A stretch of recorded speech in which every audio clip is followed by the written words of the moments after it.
Accompanied by a wall of angry water, Junpei shot out of the room and into the opposing wall. Gasping to catch his breath, he looked around. He was in a narrow hallway. The water that had followed him out of the room was rapidly pouring out of the door. It flowed quickly down the hallway and slammed into the foot of the short flight of stairs. Just 5 steps, in fact. And at the top of this short staircase, a door! Another door! Junpei leapt up the stairs straight for the door.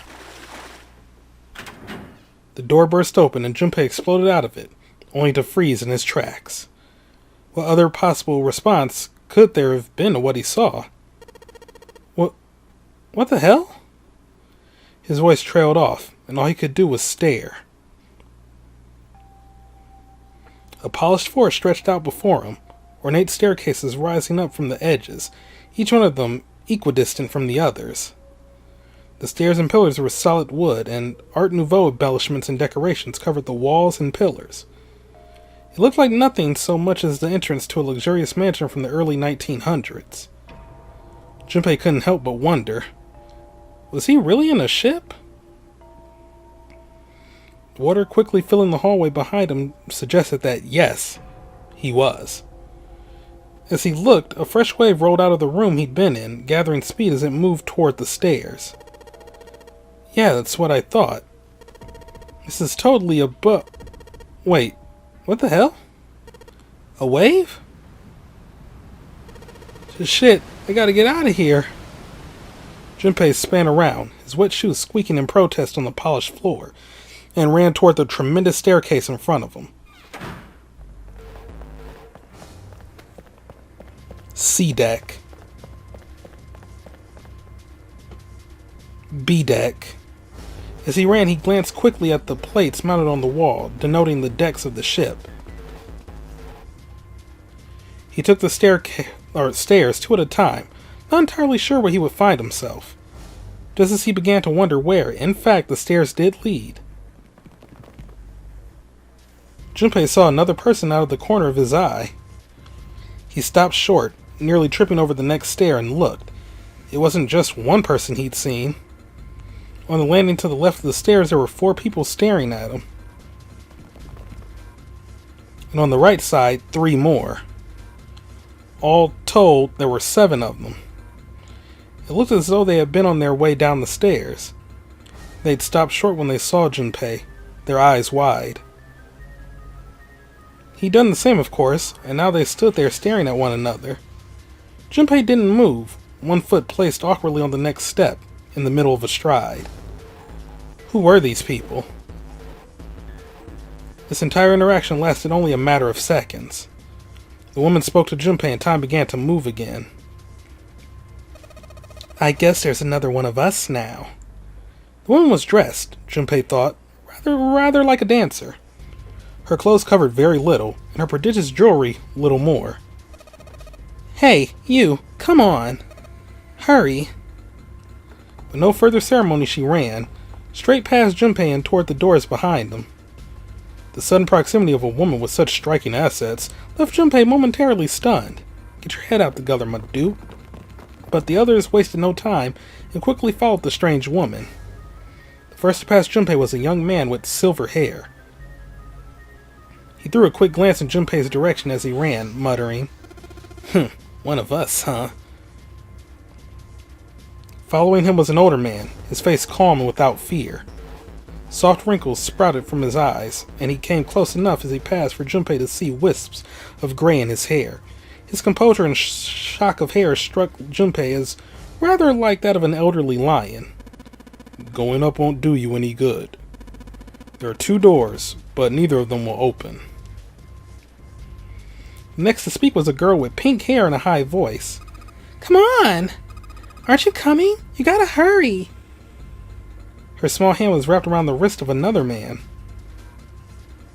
His eyes were closed, almost as though he were sleeping. His features were graceful, almost serene, and he was dressed rather elegantly for someone his age. Something about his posture seemed very refined, and Junpei couldn't help feeling he was noble and dignified somehow. He'd certainly never seen one, but this man seemed like what Junpei had always imagined a prince would be like. That's 9 of us, then. All the cards are in hand. What does all the cards are in hand mean, he wondered. Junpei opened his mouth to ask what the other man had meant, but the girl with pink hair rushed past him, and they were gone. He turned just in time to see 2 more people running toward him. One of them had hair like a bird's nest, and looked as though a stiff breeze might topple him. And the other was a veritable mountain of a man. The scrawny one said nothing and scuttled past Junpei as though he were running from something. Hey, what the hell are you just standing there for? Did you hear him? The doors on A deck are no good. We gotta check the doors on B deck. Got it? Now go! Before he had a chance to respond, the man laid a massive hand on Junpei's shoulder. With no more effort than Junpei would have used to brush aside a fly, the man shoved him out of the way. Whoa. Thrown off balance by the man and recent events, it took Junpei a few steps to get his bearings. He finally regained his balance and looked up at what the other 7 had been running toward. There were 2 pairs of large iron doors set into a wall in front of them. They looked quite sturdy, and each had handles jutting from them. Written across the surface of each door in red paint was a number. The door on the right had a 4.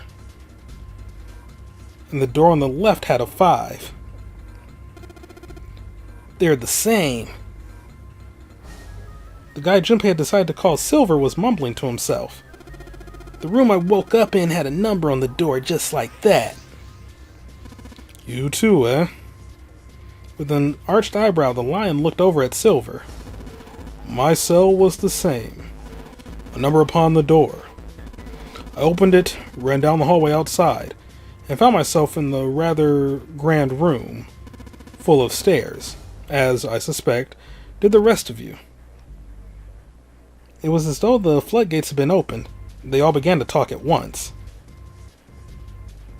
Me too! I did too. Yeah, a door with a number on it. It soon became clear that each one of them had awoken in a room with a locked door and solved a puzzle to escape. They'd all ended up in the same room, almost as though they'd been guided there. Yes, we all saw the same thing. That's not important. We need to hurry. You think I don't know that lady? Before the dancer had time to finish, Silver was already running. He grabbed hold of the door labeled 5 and pulled. However, fuck! It's not opening! This damn thing won't even budge! Move. You're in the way. The mountain grabbed Silver's shoulder and tossed him aside. His path cleared, he took a few steps back and threw himself at the door. Once, twice, 3 times, a lady. 4 times. The door shook as his body slammed into it, but showed no signs of breaking or opening. The mountain threw himself at the door again. Junpei turned toward door 4. Next to the door on the wall was a small box. It looked just like the one that he'd seen in his room, next to that door. If it was the same, then this door was likely locked as well. Still, he had to check. Junpei grabbed a handle and threw all of his weight into it. Gah. It was locked as tight as the door next to it, as he'd suspected. Damn it! Junpei punched the door. It did not respond.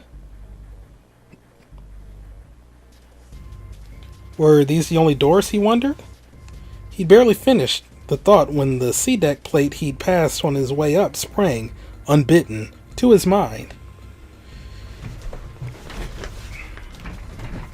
His body moved before he had time to think. Junpei turned and ran back toward the stairs. He had scarcely taken a step when, at the top of the stairs, next to an ornate clock embedded in the wall, he saw a person. It was a girl. It was a love interest. She looked to be the same age as Junpei. He froze, unable to look away from her face. He wasn't confounded by her beauty or something equally silly. No, there was another reason he couldn't take his eyes off the girl. Junpei had seen her somewhere before. He didn't quite remember where, but he knew. He knew he'd met her before. The girl too stared at Junpei, similarly stunned. Her response suggested that she'd seen him before as well. Without saying a word, Junpei walked slowly toward her. She didn't move. It was almost as though she was held in place by some sort of magic spell.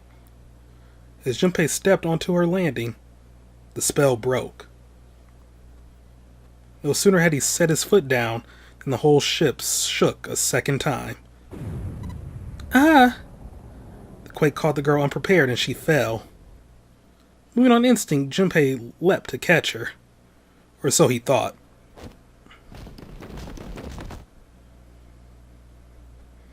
Her face was far closer than it should have been, mere inches from his own. He was flat on his back, and she had landed squarely on top of him. The girl seemed as confused as he did, and her face suggested she still hadn't fully recovered from seeing him. For a moment that seemed to stretch for a very long time, they stared at one another. The ship stopped shaking. Everything was quiet. Water could be heard from the bottom of the ship, lapping faintly at walls and ceilings, but eventually that faded as well. The silence was complete, a thick muffling blanket. At last the girl opened her mouth. Oh my gosh, is that you, Junpei? Junpei? Junpei. Her words echoed through Junpei's head, and suddenly his memory returned. Akane? Why hadn't he realized it before? The girl was Akane Kurashiki. She and Junpei had been friends in childhood. They'd gone to elementary school together for 6 years. But what was she doing on the ship? Her soft eyes were only inches away from his own. He could feel the warmth of her face. Feelings he thought long forgotten began to work their way to the surface. He could feel his face heating up. At that moment, a speaker crackled to life and a cold, eerie voice filled the room. Welcome aboard. I welcome you all, from the bottom of my heart, to this, my vessel. With the voice's invasion, the spell between Junpei and Akane was broken, and all hints of burgeoning romance instantly forgotten. They hurriedly untangled themselves from one another, and struggled to their feet. Their 7 companions had heard the voice as well, and many of their faces had gone pale. They looked around frantically, desperate to locate the source of the voice. At last they found it. A speaker set in the ceiling. I am Zero, the captain of this ship. I am also the person who invited you here. The voice was harsh, obscured occasionally by the crackle of static. But Junpei recognized it. How could he have forgotten it? It was the same voice he heard from the man in the gas mask. Hey asshole, what the hell is this? Come on out here, I want to get a look at you. What do you mean to do to us? I mean to have you participate in a game. Some of you I know are familiar with this game. The Nonary Game. It is a game where you'll put your life on the line. Nonary Game? What the hell's that? The voice continued, implacable. Implacable? The rules of the Nonary Game can be found upon your persons. They are simple rules. Read them. Nonary Game? Hey, there's something in my pocket. Check this out. Silver reached into his pocket and pulled out a small slip of paper. The rest of them reached into their own pockets and pulled out similar slips of paper. Junpei followed suit and dug into the pocket of his pants. He felt the telltale crumple of paper, slightly damp from his earlier ordeal. Hey, I got one too. and it would seem Zero has seen fit to grace us each with a letter. Would you mind terribly reading it to us, young man? His request had been delivered to Junpei, who, after a short moment of surprise, did as he'd been asked. On this ship, you will find a handful of doors emblazoned with numbers. We will call them the numbered doors. Aptly named. The doors in front of you are a pair of the same. The key to opening these numbered doors are the numbered bracelets that each of you possess. Should you total the numbers on your numbered bracelets and find that the digital root of that number is equal to the number of that door, the door will open. Only those who have opened the door may pass through. There are, however, limits. Only 3 to 5 people can pass through one normal or numbered door. All those who enter must leave, and all who enter must contribute. Bracelet, Junpei figured, had to mean the bulky thing on his wrist. He glanced around. It looked like everyone else had one as well, and had come to much the same conclusion. The purpose of the game is simple. Leave this ship alive. It is hidden, but an exit can be found. Seek a way out. Seek a door that carries a 9. Junpei had reached the end of the letter. There was a long moment of silence, and then the speaker crackled to life once more. There is one last thing I must tell you. As you have no doubt surmised, this ship has begun to sink. On April 14th, 1912, the famous ocean liner Titanic crashed into an iceberg. After remaining afloat for 2 hours and 40 minutes, it sank beneath the waters of the North Atlantic. I will give you more time. 9 hours. That is the time you'll be given to make your escape. The voice finished, and the speaker went silent. The sound of a bell tolling echoed through the hall. It came from the dance hall adjacent to the stairwell.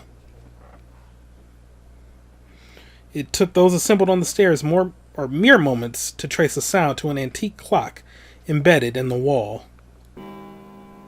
7, 8, 9. The sound of the 9th bell faded away. The 10th never came. That meant the time was 9 o'clock. Most likely 9 o'clock in the evening. When Junpei had peered out the window of the cell, he'd seen nothing but blackness. It had to be night time. If that was the case, then they would need to escape by 6 a.m. the following day. Now it is time. Let our game begin. I wish you all the best of luck. The speaker went silent and did not speak again.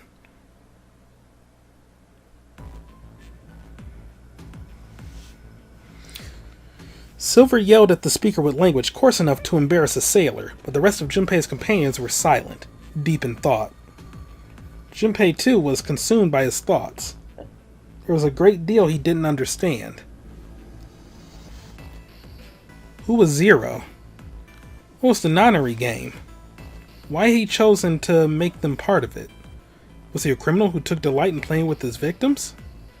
Or did he have some other purpose? And why had Junpei been chosen as part of this insane game? Why had any of them been chosen? But one question was foremost on his mind. Akane. They hadn't seen one another since elementary school. Why had she appeared now? Coincidence? No. That seemed impossible. There had to be a reason. He didn't know what it might be, but there had to be a reason. Very well. The lion's voice seemed oddly loud in the silence. Staying around here won't do us any good. Best we get moving, don't you think? Get moving? Are you planning to open the numbered doors? Hey, wait. Don't tell me you're actually going to do what this Zero says. No, that's not what I mean. The lion shook his head, mildly annoyed. I'm saying Let's find another way. After all, we haven't really examined this place yet. What?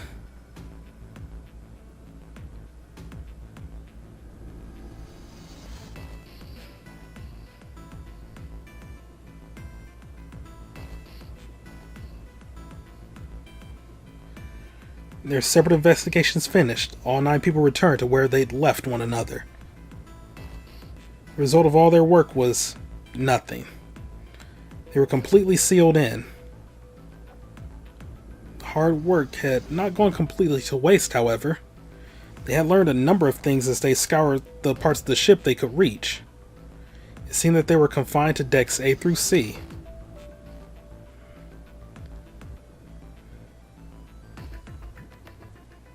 C deck was as far down as they would be able to go, however. Reason being, the D deck was completely submerged. Strangely, however, the water had risen no higher than D deck. The flow seemed to have been stopped somehow, as evidenced by the surface of the water on D deck, which was as smooth as glass. The prince knelt down and gently drew his hand across it. Perhaps the Zero fellow who has used some sort of remote control to seal a watertight door lower down. He said that our time limit was 9 hours. In other words, this water won't rise for 9 hours. Then you're saying we won't sink till then? Well, that may be a little too optimistic. No point to wishful thinking. There were 3 metal doors on C deck. A single door stood off to the side, with 2 more on the wall facing the central staircase. None of them had numbers or verification devices. They were, however, locked like the other doors. No matter how much they pushed and shoved, the doors refused to move. The mountain and the lion threw themselves against them a few times, but to no avail. The door in the back had a keyhole. Just above it was a strange mark in the shape of a circle surrounding a dot. I know how to read, honestly. There were 2 other doors on C deck as well, but it was clear they were elevators, as each had a button next to it with an upside-down triangle. They tried pushing the button. No response. Apparently there was no power running to the elevators. To the left of the elevator doors was a card reader. The card reader also had a strange mark on it. It looked like a lowercase h with a dash drawn across the upper stem of the H. Junpei stared at it for a while. This is the symbol of Saturn. It's an astrological symbol. Then the mark on the other door, I think that was the sun symbol. He had seen the same symbols on a deck, or a deck. There was a door on either side of the stairs. The one on the left had a keyhole with a similar symbol engraved on it. This is an Earth symbol. The horizontal line symbolizes the equator, and the vertical one represents the prime meridian. Junpei looked up at the ceiling. There was a great circle cut in it, perhaps for a skylight or a glass dome, but it had been filled with a gargantuan metal plate. The metal looked very solid.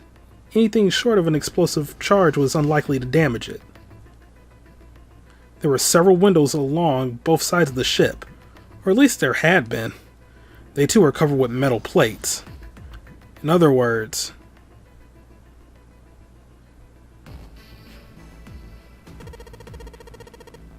we're trapped. All the exits go nowhere. Junpei was not happy. The girl with pink hair spoke up. Well, I'm sure they go somewhere. We just can't open them.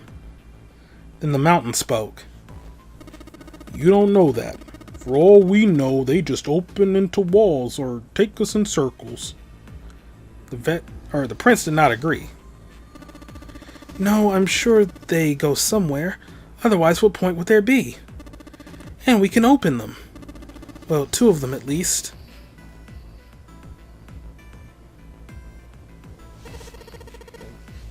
You mean the numbered doors?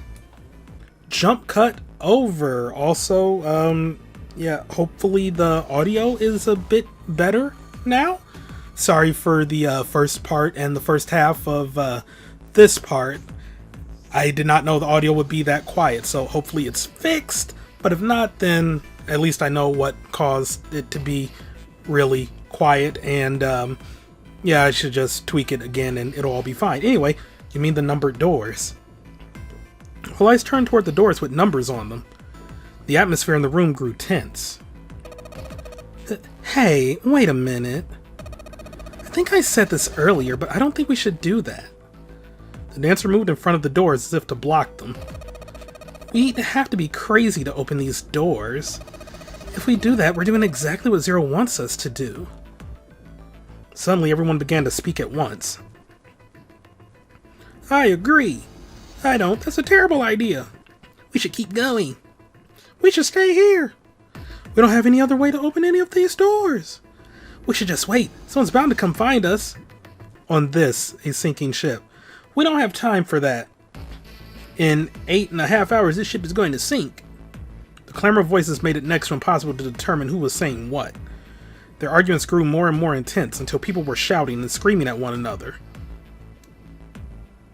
Junpei remained silent, but at last he could take no more. Hey! Shut up! They fell silent, and all eyes turned to Junpei. He felt each stare burning into him, but he refused to flinch. Before we try and decide where we're going to go, there is something else we ought to do. What's that? We need to exchange information.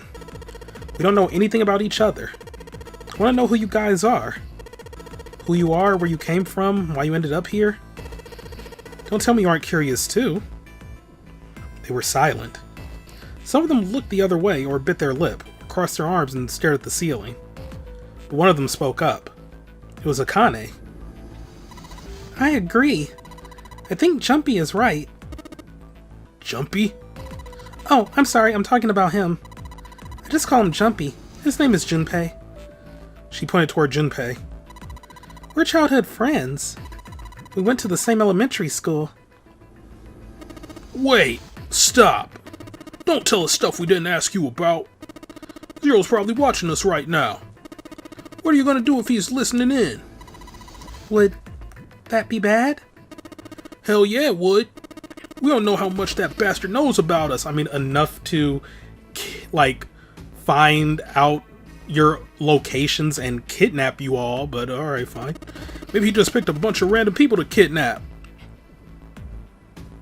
Then he would... fine, whatever. If that is the case, then it'd be dangerous for us to let him know too much. If Zero knows who we are, he could go after our families. Maybe he'd tell us he had them to get us to do stuff, you know? But we still need to know what our names are. It's going to be hard to talk to each other if we don't have names. Then just give first names. I mean, duh. Alright, then why don't we have code names?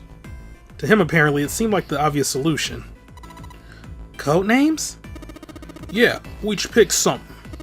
Like, I'll be 7. 7? Why are you 7? It seemed a fair question. The mountain stuck out his left arm. Because this bracelet number says 7. Oh, I get it. Yeah, that's a good idea. He smirked. Alright, I'm gonna be Santa. Any of you chumps know Japanese? No? Well, San means 3. So I'll be Santa. Or Santa, I guess, would be the better... Oh, whatever. Then again, I mean... Minor spoilers! Santa would make more sense than saying Santa, but whatever. You know, like Santa Claus. Oh, never mind, he just said it right there. Fits, don't you think? I mean, it's pronounced San. Sant, but alright, fine. Then your bracelet number. Yeah, it's got a 3 on it. Good job, Grandpa. Just like the mountain had done, Silver thrust out his left hand. Sure enough, the face of his bracelet read 3. Very well then. I'll go next, shall I? My bracelet number is 1. Given that, I think Ace seems appropriate. I'll be Lotus then, as I'm sure you all know it has 8 petals. Which means, of course, that my bracelet number is 8. I would appreciate if you would call me Snake. My bracelet number is 2. Since Ace has chosen cards, then I chose dice. Snake Eyes, clearly, which is particularly relevant given that I am blind. Blind? Really? He kept his eyes closed during their entire ordeal, which had suggested something strange, but to hear it said so casually, it was something of a surprise. Everyone seemed a little nervous at the prince's proclamation, but no one seemed to know how to react to it. There was one person, however, who didn't seem to be surprised in the least. The girl with pink hair. And, yeah, I mean, I'm guessing she was like, oh, hey, your number is 2! So, you know, because he can't see a digital watch face, because blind. Anyway, I want to be Clover. You know, like a 4-leaf clover. Good luck, right? Looking almost bored, she held out her left hand. The face of her bracelet showed the number 4. They'd come around to Junpei. He held out his bracelet. Alright, my number's 5, so my code name is going to be... Why have one? It's not like there's any point to it now. The dancer cut him off in mid-sentence. I mean, we all know your name already. You're Junpei. Oh. They all nodded. Akane stepped forward nervously. Then you should all call me by my name too. Because, I mean, it doesn't seem fair to Junpei. You're thinking it's not cool for you to hide your name after you told us his? Akane fidgeted awkwardly. Junpei decided he had to do something. What's your bracelet number? It's 6. She hesitated for a moment, then held out her left hand. As she'd claimed, the bracelet's face showed a 6. Junpei looked at it for a moment and thought, alright then, why don't we call you June? June? Wait, Lion. Oh, June? Yeah, you know, it's the 6th month of the year. So you're June. Jumpy. Akane kneaded her hands and looked up at Junpei, uncertain. He smiled back at her reassuringly. Are you good with that? She thought about it for a few more minutes, and seemed to come to a decision and gave Junpei a small nod. Their names decided, Junpei ran over them quickly in his head. 1 was Ace. 2 was Snake. 3 was Santa. 4 was Clover. 5 was Junpei's number. Akane was 6, and Junpei had given her the code name of June. 7 was 7. And 8 was Lotus. That meant that 8 of them, including Junpei, had revealed their bracelet numbers. But there was still one person left. He was the man with glasses and hair like a bird's nest. He hadn't said anything since they met on the stairs, and he didn't look like the sort of person who was inclined to conversation. His skin was pale, his breathing was heavy, and he was soaked with nervous sweat. His behavior seemed very suspicious, or perhaps simply emotionally unstable. It was difficult to tell. Whatever the case, it seemed clear that he had only a fingertip's worth of a grip on his sanity. The girl with pink hair, Clover, walked up to him slowly. She put her hands on her hips and eyed him suspiciously. What number are you? I mean, by a simple process of elimination, 9? He didn't answer. His bloodshot eyes twitched from person to person, and his breath came in hot pants. Hey, I'm talking to you! The man licked his dry lips with a shaking tongue, and spoke with a voice like old paper. Isn't it obvious? There are 9 people here, and you know who numbers 1 through 8 are. I'm the only one left. So you're 9? Yeah? He extended a trembling arm. The bracelet did indeed say 9. Clover looked at it contemptuously. What's your code name? Code name? What do you want us to call you? We all made up names. You should too. I don't need one. Why not? Because I'm not going to stay here with you. He took a shuddering breath and exhaled. Clover looked at him with something very like disgust. You got some sort of plan? I do. Yeah? What's that? You sure you want to know? Yeah? Alright. Let me show you. I'm going to do this. Ah! By the time they realized what he was doing, it was too late to stop him. The man's body moved like a snake's. In the blink of an eye, he had slid around behind her and wrapped his arm around her waist. Hey, what the hell do you think you're doing? Silver, Santa, leapt forward toward Clover and the ninth man. He was halfway there when... Stay back! Suddenly the man's hand dove into his pocket. It came back out with a knife. A pocket knife. He held it to Clover's pale, quivering neck. If you get any closer, I'll cut her open. Santa skidded to a halt. He snarled at the scrawny man with the knife and gritted his teeth. Yes, that's right. The man's smile was neither friendly nor reassuring. Sweat poured down his neck, soaking the collar of his shirt. Clover, are you alright? The prince, Snake's voice sounded oddly concerned. Yeah, I'm fine. Her voice shook, making her words even less convincing. What the hell are you trying to do? I told you. This is my plan. What are you gonna do to her, you sick son of a bitch? Don't worry. I'm not going to do anything to her. She just does what I tell her to. I'll let her go. He started to move backwards, slowly, keeping his grip on Clover. Keeping their distance, Junpei and the others followed. Eventually the man reached the wall. He gave a start as his back touched it, then glanced around quickly and spoke. Verify. Huh? The left. Look on your left. Do you see the device on the wall? Place your hand on the scanner panel, the round part. What if I don't? The man's nostrils flared and he looked like he was about to choke.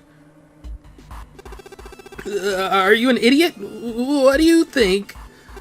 I could slit your throat right now. I'll kill you if I have to. All I need is your bracelet. Just do it. Do it now. He pressed the knife against Clover's neck. Hard. Slowly she stretched her left hand out toward the device. Her back was to it, and she had to feel around for a moment before she found the circular panel. It made a cold electronic noise, and on the display above her hand, an asterisk appeared. So that's how it works, Junpei thought to himself. By placing one's palm on what the knife man had called the scanner panel, the user's bracelet number would be entered into the device. Should you total the numbers on your numbered bracelets, and find that the digital root of that number is equal to the number of that door, the door will open. Junpei shifted his eyes to the door itself. The number on it was 5. The knife man seemed to know a little more about the device's operation than he should. How had he known exactly what to do? Good, good. You're done. Next. His bloodshot eyes crept from person to person until finally they stopped on the lion. Ace. You, right? You're the one with the number 1 bracelet, right? Yes, I am. So? Wait, what voice am I giving him? Yes, I am. He can be that. And the meathead is like this. And then the snake guy is like this. He's kind of like Bakura in a sense. Alright, there we go. Just had to get my voices ready. Just verify your number like this little brat did. What are you doing? Do it! Don't you care what happens to her? Okay. Just calm down. Ace held up his hands, palms out. The knife man jerked his chin toward the device. Slowly, cautiously, Ace moved toward the device. After what seemed like an agonizing eternity, he reached it. Now, verify. Ace nodded and placed his hand on the scanner panel. Phone is excited for this too. The device beeped again and the second asterisk appeared. Now the device had Clover and Ace's numbers. 4 and 1. 4 plus 1 equals 5. The same as the number written on the door, but it wouldn't open just yet. Only 3 to 5 people can pass through one numbered door. The door needed at least one more person. Who would that be? Get back! His voice shook, but the knife he held to Clover's throat made his words a command. Ace took 2, then 3 steps back. No, farther. More than that. Go all the way back. Slowly, Ace did what he was told. Knife Man's lips curled into a cruel, twisted smile. That was when Junpei understood his plan. Clover's 4 and Ace's 1, added to the Ninth Man's 9. 4 plus 1 plus 9 equals 14. 1 plus 4 equals 5. In other words...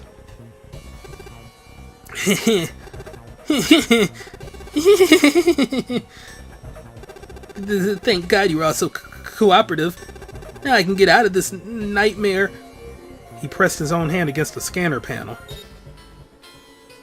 A third asterisk appeared on the screen. He dropped his hand to the lever on the side of the device and pulled.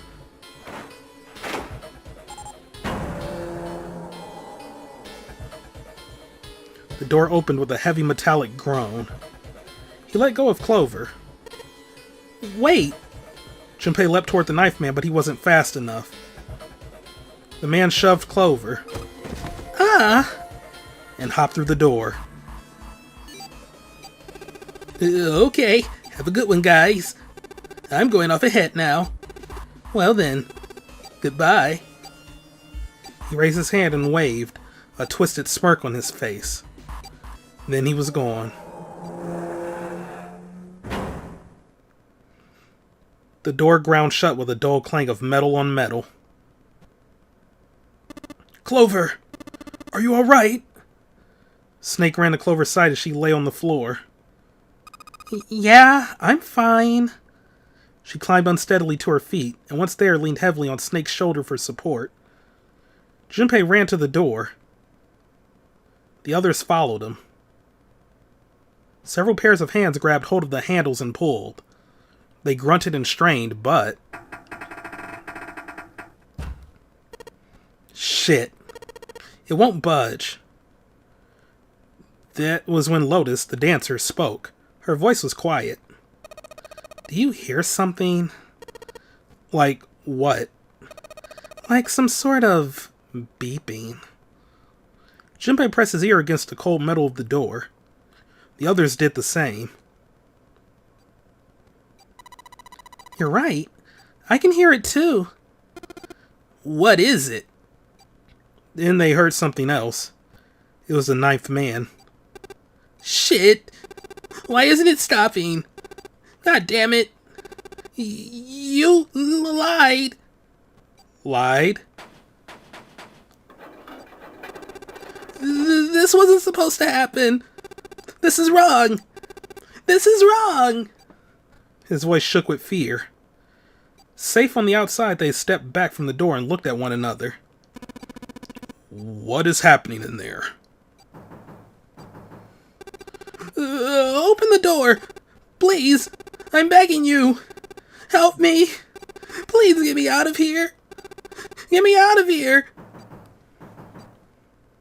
Junpei grabbed hold of the device. He slammed his hand on the scanner panel. Nothing happened. Why didn't it register him? He looked at the display where the asterisks had shown up. It said engaged. Oh my god, there's no time left! Listen! I was lied to! He lied to me! He put me in here! It was him! He killed me! It was him! Yeah!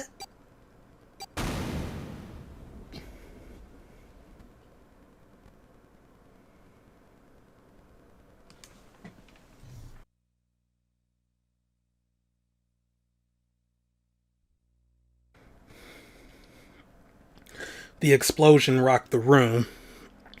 Instinctively, they ducked, then stood up slowly when they realized there was no danger. No one spoke. Silence filled the room. In that silence, the electronic tone that echoed across the room sounded as loud as a gunshot. All eyes turned toward it. It had come from the device mounted next to the door. The display changed from engaged to vacant. Let's see if we can open it. 7, the mountain, swallowed hard. I feel like I'm changing his voice. Keep going from dopey to sort of like this. Oh well. Junpei nodded and placed his hand on the scanner panel. Fine, I'll just make him Nekomaru. A red asterisk appeared on the LCD panel. The device had registered Junpei's bracelet number, 5. He was not enough, however. At least 2 more people were needed. Junpei asked, "Which pair?" Well, let's see. 5 plus 1 is 6, plus 8 is 14, 1 plus 4 is 5. Woo. 5 plus 2 is 7, plus 7 is 14, 1 plus 4 is 5. Woo. 5 plus 3 is 8, plus 6 is 14, 1 plus 4 is 5.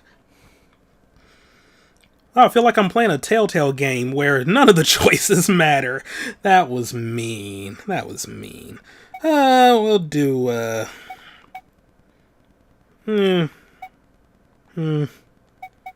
Ace and Lotus, why not? Ace, Lotus. You think you could give me a hand here? The pun was a little too on the nose, but the mood was still grim. Both Ace and Lotus lifted their left hands silently. He verified, and she followed suit. 5 plus 1 plus 8 equals 14. 1 plus 4 equals 5. They fulfilled the conditions. If they were to pull the lever on the side... Are you guys ready? I'm gonna open it. Junpei grabbed the lever and looked back over his shoulder. They stiffened and nodded. Junpei nodded back and set his mouth in a grim line. Then he slowly lowered the lever.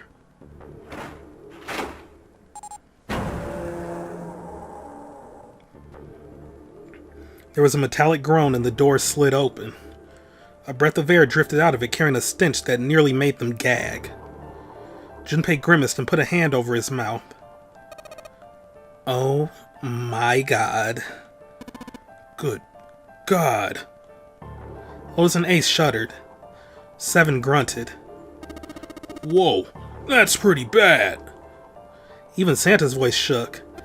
He blew up. It appeared that Santa was right. The hallway on the other side of the door was splattered with chunks of torn flesh and dark red blood. Ah! The shriek echoed across the room.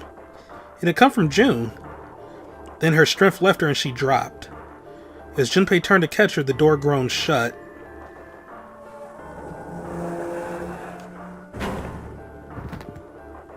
She crumpled to the floor. June, you okay?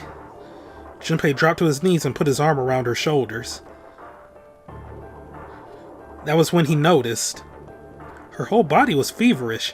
She was radiating intense heat. What the hell? Where'd this fever come from? Why am I playing so many games where someone is like sick or has a fever during lockdown? Like, why? Damn. It's every game. June didn't answer. Her face looked like wax and her whole body began to shake. Alright, let's just rest for a minute, okay? You think you can walk? She nodded weakly. Junpei lifted June to her feet and guided her to a nearby chair. Here we go. As gently as he could, he set her down in it. How are you feeling? Are you alright? She nodded, and as she did, a single huge tear rolled down the side of her face. Why? Why did this happen? Her voice cracked, broken by misery and grief and choked by sobs. Why did this happen? Junpei spun around. Do any of you know what the fuck is going on here? Who's Zero? What's this Nonary game? Come on. Anybody? Anything? What the hell is going on? What are we doing here? No one spoke. Ace, Snake, Santa, Clover, Seven, and Lotus. They simply stood there, 7 pairs of downcast eyes and 7 grim lines for mouths. June's body shook with silent sobs. They slowed as the minutes ticked by and eventually they stopped.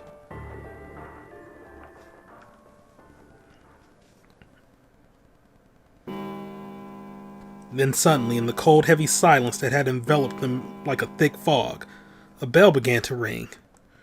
The clock in the central hall, 7, 8, 9, 10 times. And then on the 10th ring it stopped. The sound of the bell faded away into silence. Okay, it's 10 o'clock then. Ace said what each one of them had been thinking. That means it's been an hour since Zero's little announcement. Seven's deep voice echoed across the room. Fuck! I've had enough of this crap. Santa leapt to his feet, his fists clenched. How long are we gonna pussyfoot around like this? We've only got 8 hours until this time limit Zero was going on about is up. Let's get going already. Go! Go! Santa's outburst fell on deaf ears. No one seemed to agree with them. They stared back at him, their eyes blank and their faces tired. Finally, Lotus spoke. No, I refuse. I'm not going to end up like him. Him? You mean the knife man? Of course. Who else? In his mind's eye, Junpei saw the corpse again. Corpse? The dark reddish-black pool of blood. The scattered pieces of flesh. Organs strewn across the floor like the blossoming of a grotesque flower.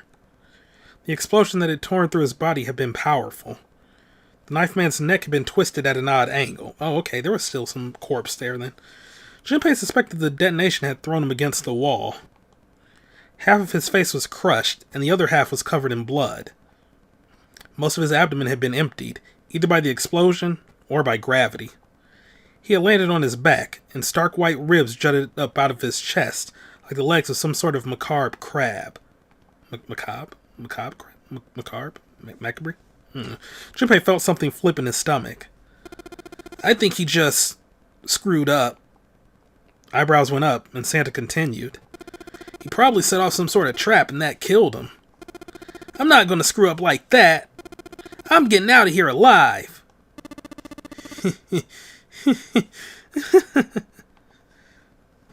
Whatever Snake was laughing at, Santa did not find particularly humorous. What's so goddamn funny? Oh, my apologies. You were just so very confident.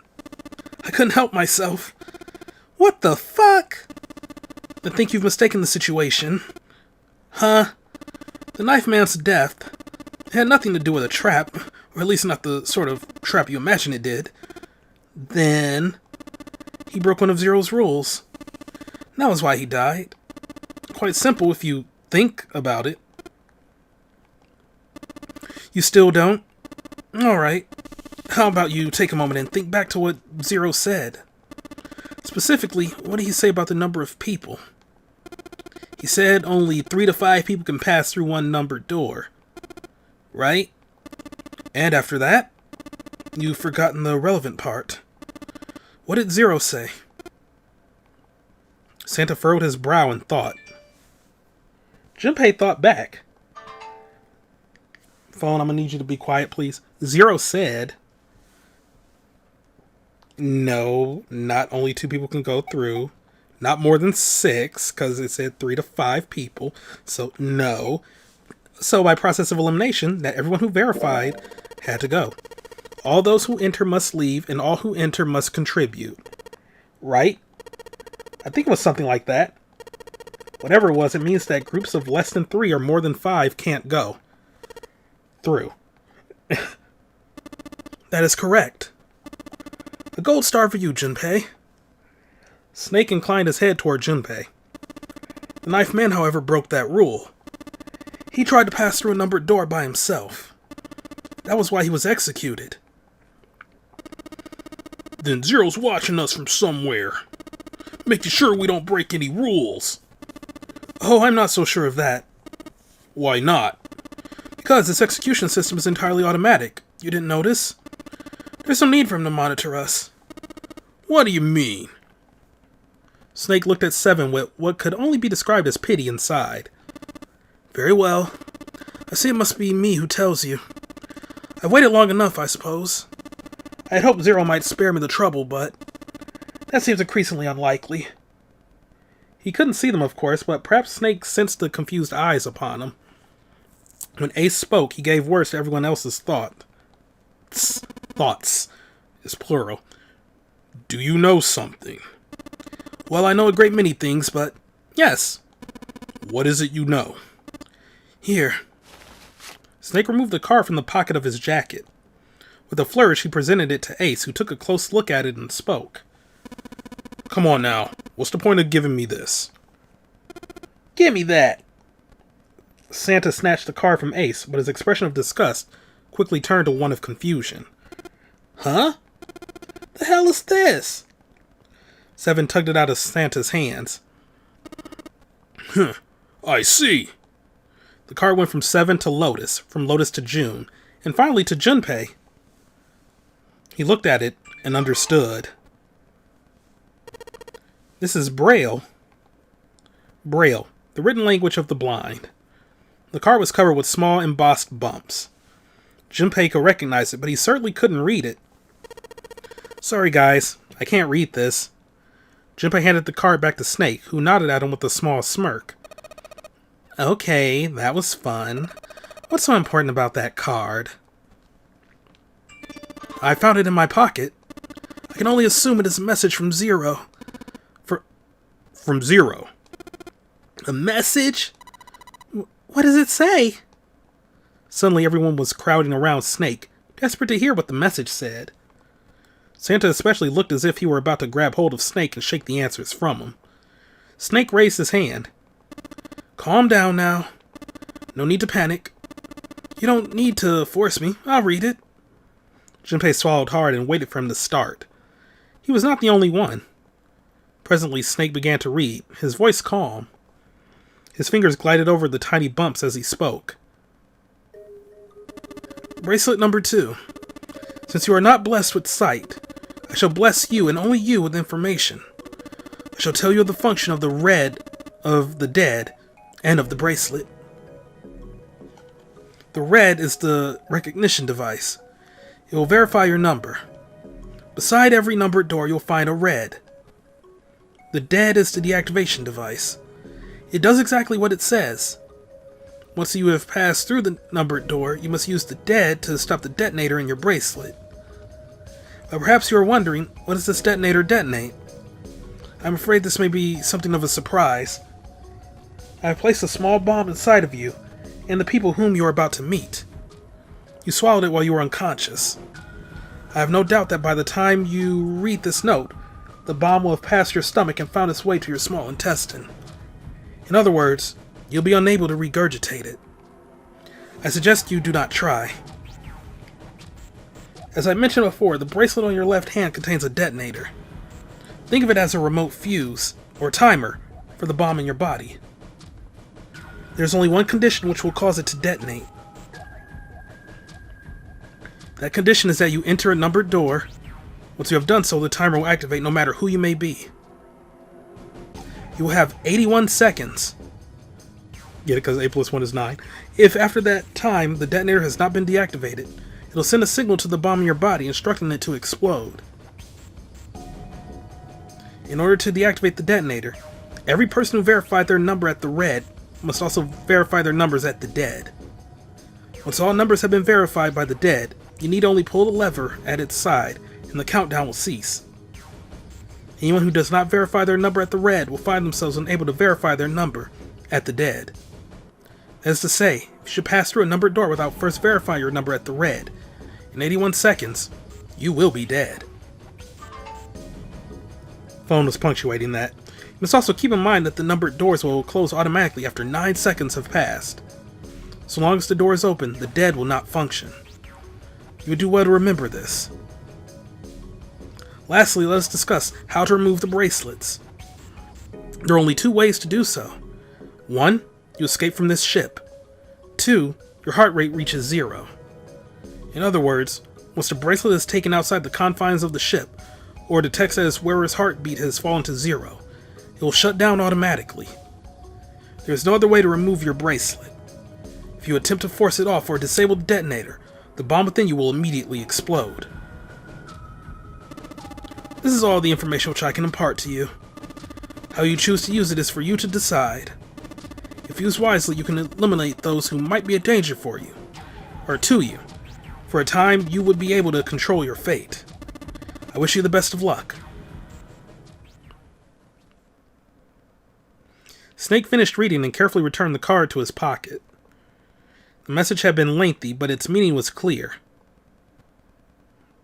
Only those who verified their numbers at the red could pass through the numbered door. Teams could not increase or decrease their numbers. The reds, deads, and bracelets enforced the rules. They were judge, jury, and executioner. In defiance of Zero's suggestions, both Santa and Seven put fingers down their throats and began to gag. The rest stiffened, some touched their stomachs, some simply stared at their bracelets. Junpei gingerly touched his stomach. There was a bomb inside his body. The thought of it made him queasy. His stomach felt oddly hollow, and his legs were weak. Why had Zero designed such a ludicrous game? Junpei looked over at the others. Alright, I'm going to ask one more time. Do any of you know anything about Zero? They were all silent, each person waiting to hear what the others would say. Finally, Santa spoke. Actually, I saw him.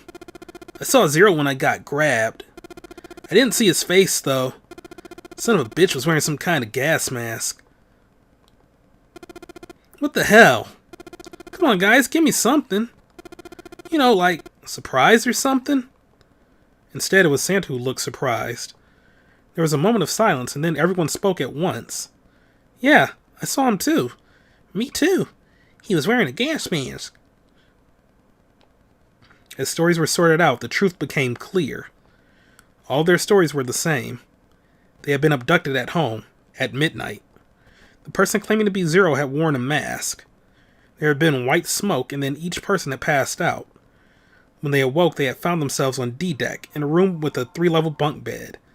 Only 7 stories seemed to lack the detail of the others. Oh. Me? Yeah, well, mine was just like the rest of yours. That was all he had said. It had occurred to Junpei at the time that it sounded somewhat strange, but he didn't press the issue. He hadn't done so because there was something that struck him as even stranger. That was the mystery of the relationship between Snake and Clover. For some reason, they had been abducted from the same room and woken up in the same room. Junpei looked at them thoughtfully. So what's the deal with the two of you, anyway? It was Clover that answered. Clearly, she felt she had nothing to hide. We're siblings. Siblings? Yes? Snake's my older brother, obviously. That means I'm his little sister. That really so hard to understand? Junpei was taken aback. The others seemed just as surprised. She is correct, of course. He laid his hand on Clover's shoulder. Are you surprised? Well, yeah, but... Why? There are other people here with connections to one another. Those two, for instance. Snake pointed at Junpei and June. Oh, you mean between Jumpy and me? Yes. You did say you were childhood friends, didn't you? You went to school together? Yeah. June glanced at Junpei, uncomfortable with the sudden attention. Junpei felt somewhat nervous as well and tried to scratch his head as casually as possible. Hey, you think maybe we could figure out who Zero is this way? Yeah, you're right. You connect the dots between the victims and that leads you to the perp. Textbook stuff. Junpei, June, does any of this ring a bell? Ring a bell? Ring a bell? They looked at one another, and like it was staged, they both tilted their neck at the same time. Well, perhaps he went to school with the son of a multimillionaire. A millionaire? Son? Well, someone bought this boat and set up all of this. Whoever Zero is, they must be incredibly rich. Well, we can't be sure of that. To me, this seems as though it's the work of an organization, not an individual. Zero is most likely, or simply, the representative of a larger group. What sort of organization? It could be a number of things. An army, perhaps, or a research group. Perhaps this is all some sort of psychological experiment. If it is, then it's a pretty fucked up experiment. I mean, come on, the guy's dead. The word dead hung in the air, heavy and ominous. The room went quiet again. I don't know who the hell this Zero asshole is, but I know for sure he's gonna be pretty fucked up or gotta be pretty fucked up in the head to do all this. If this was all one guy, then he's got some serious issues. Wait a minute. Something going on my computer. Just doing stuff. Why is Steam saying it's disconnected from everything? That makes no sense at all. God dang it, Steam.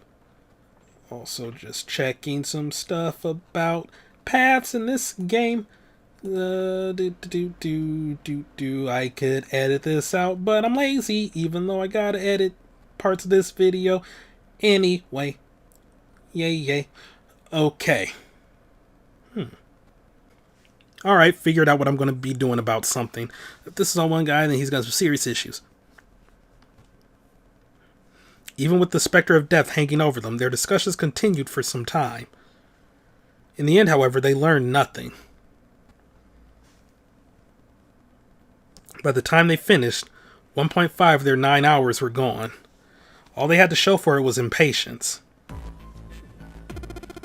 Man, look, we only got 7.5 hours left, okay? Just say 7.5, my dude. Really sure you want to just sit around? No one was willing to argue this time. Very well then. There's only one way for us to proceed. Sure not gonna be fun running around knowing we gotta jump Zero. Oh, blah, my freaking god, I know how to read. Sure not gonna be fun running around knowing we gotta jump when Zero says jump. Well, it's stupid to just sit around here doing nothing. Thanks to Snake's card, at least we have some idea of how this all works. Correct. As long as we follow the rules, we will most likely be alright. But what? Who's going to go in which door? June looked toward the numbered doors. Oh yeah, that's right. We can't have any more than 5 people in one door. All 8 of us can't go in the same door. It would seem we'll have to split up. Oh, wait. Lotus looked terrified. I'm telling you now, there is no way in hell that I'm going into door 5. Come now, don't be selfish. Call me whatever the hell you want, I'm not going in there. If I'm going to have to walk through all that blood, then I'd rather stay here. And we were doing so well. A shook his head sadly. Sorry, but I ain't going in there either. Someone else can go into door 5. Oh, Santa. Not you two. Hey man, I just bought these shoes. If you think I'm getting some creepy dude's blood all over them, you got another thing coming. That was the last straw. What the hell, man? Weren't you the one who kept saying we should get going? Yeah. So? Doesn't mean I wanted to go into door 5. Oh, God. There was an awkward silence.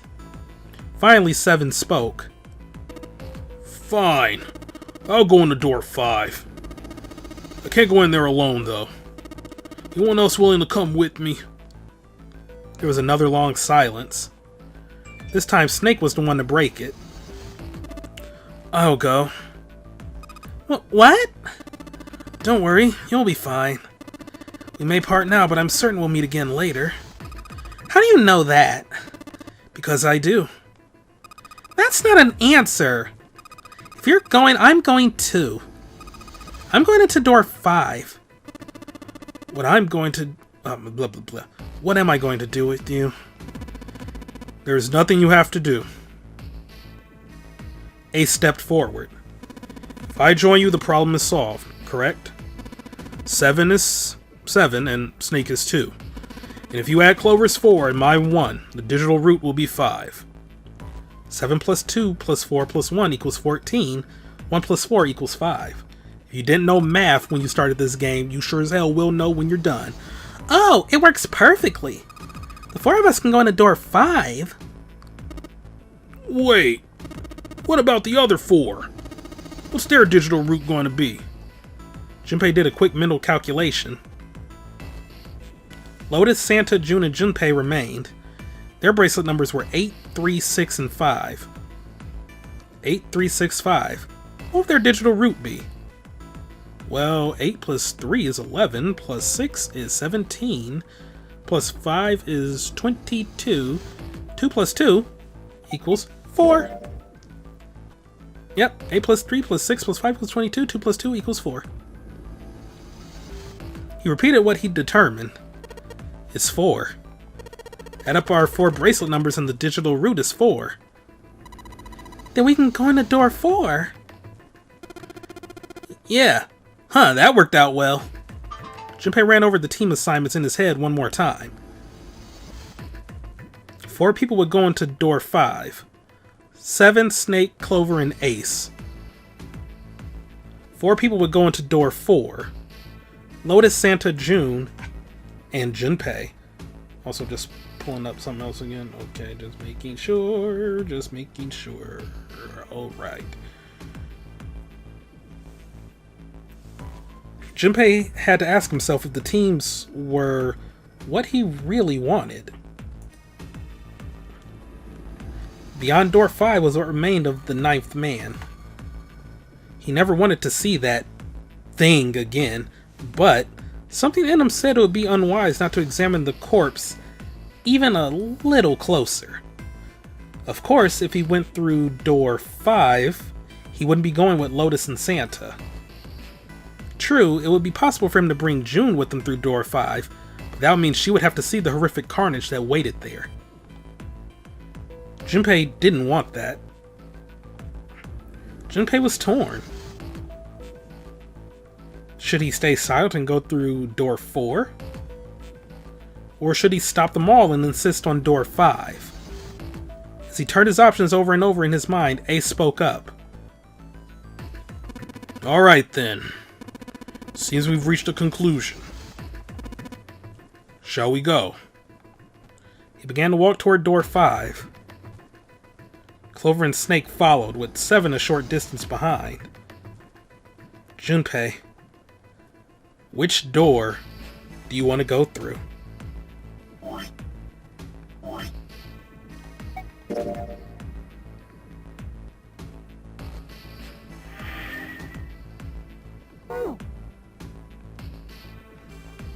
I'm leaving that option to you guys, the viewer. So yeah, which door should we go through? Door number 4, where we're going with Lotus and Santa? Or door 5, where the 9th man was blown up? I'm leaving it up to you. I was just checking to make sure that no matter what happens, I would be able to get the particular ending I want. I still intend to show off every aspect of the game, but I do want to have some level of what's the word I'm looking for here, interaction. So yeah, y'all can choose how the story progresses to a particular ending that I'm trying to aim for. So door number 4 or door number 5? The choice is yours. Thank you all for watching. Have a great day, and I will see you next time for some more Let's Play. 9 hours, 9 persons, 9 doors. One choice. Number 4 or number 5. Goodbye.